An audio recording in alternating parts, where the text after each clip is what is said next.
Magkahalong lungkot at tuwa raw ang naramdaman ni dating Congressman Arnie Teves matapos arestuhin at ibalik sa Pilipinas. Mananatili muna siya sa kustudiya ng NBI habang wala pang commitment order mula sa korte. At nakatutok si John Consulta.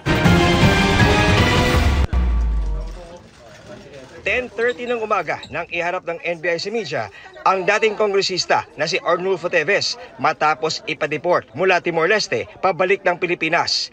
Naharap si Teves sa patong-patong na kaso kaugnay sa umano'y pagpatay kay Negros Oriental Governor Roel Digamo noong 2023. 10 counts of murder at Branch 51 Regional Trial Court, Manila.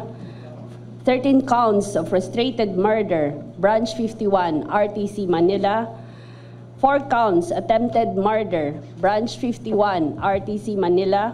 Ito po ay lahat ay sa magandang pakipag-ugnayan ng ating Pangulo, BBM, sa Presidente ng Timor-Leste, si Timor-Leste President Jose Ramos Horta, that they finally decided to turn over to us the person of Congressman Teves. Congressman Teves has been staying in their country for 2 years now, undocumented.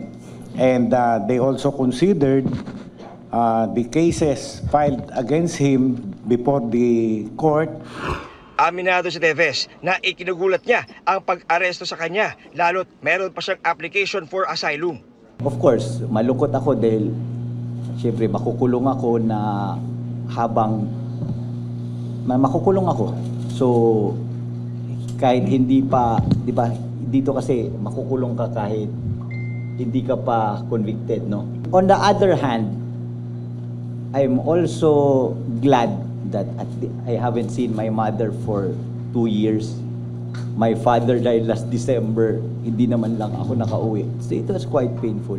The lawyers who comprise the team to defend Mr. Teves will do everything under the law to give him our best defense.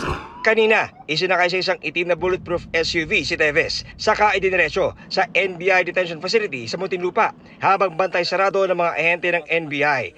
Pagdating sa loob, muling sumalang sa ilang proseso si Teves bilang detainee na ng NBI. Matapos ang 2 taon ng pagtatago, tuluyan na ngang balik bansa si dating Congressman Arnulfo Teves at ang susunod daw na tututukan ng NBI ang kanyang arraignment.